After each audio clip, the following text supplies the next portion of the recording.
Bismillahirrahmanirrahim. Assalamualaikum warahmatullahi wabarakatuh.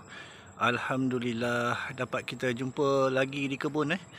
Pada lewat petang ni saya singgah sekejap lah ke kebun dalam kesibukan urusan harian dan juga kerja harian. Saya dapatlah turun sekejap tengok kebun sekejap lah.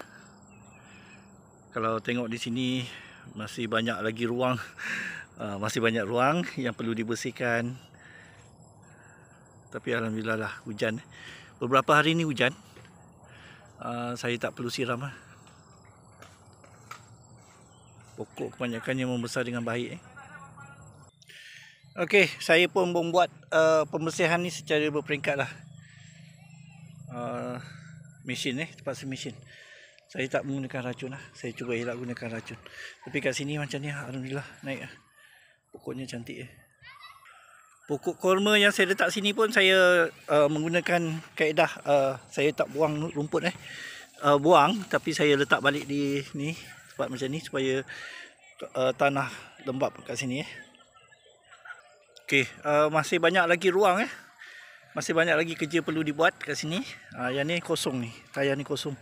Saya ingat saya nak buat saya ingat saya cadang lah nak letakkan sesuatu di sini supaya dapat dimanfaatkan ruang yang ada lah. Cuma kalau tengok di situ ada pokok durian . Jom kita ke sana.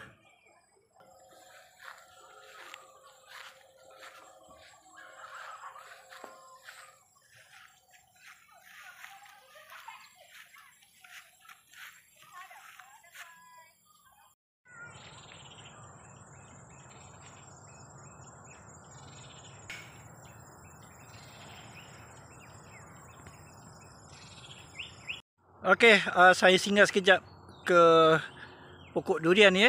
Alhamdulillah, pokok durian ni dah mula buang busuk. Buah-buah yang busuk je dah buang. Dah start jatuhkan lah.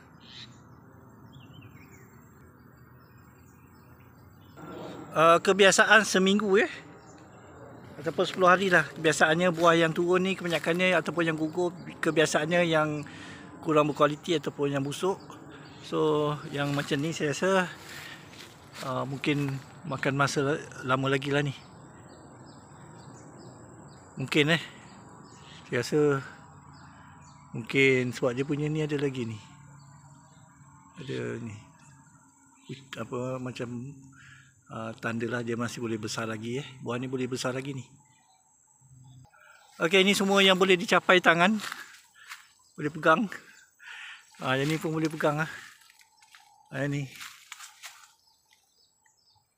Tu nampak tu busuk. Itu yang tu saya ingat burung lah, bukan tupai. Tu saya rasa burung tu. Kita zoom. Okey, nampak tu dia kat sini. Tu dia busuk tu. Okey, ini antaranya lah. Ni yang saya zoom agak tinggi buah je ni. Boleh capai tapi pegang ujung je.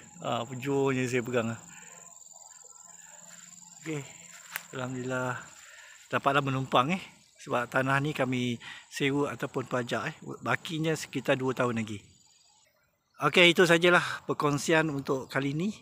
Mudah-mudahan perkongsian yang ringkas ini memberikan manfaat dan pengajaran untuk kita bersama. Assalamualaikum warahmatullahi wabarakatuh.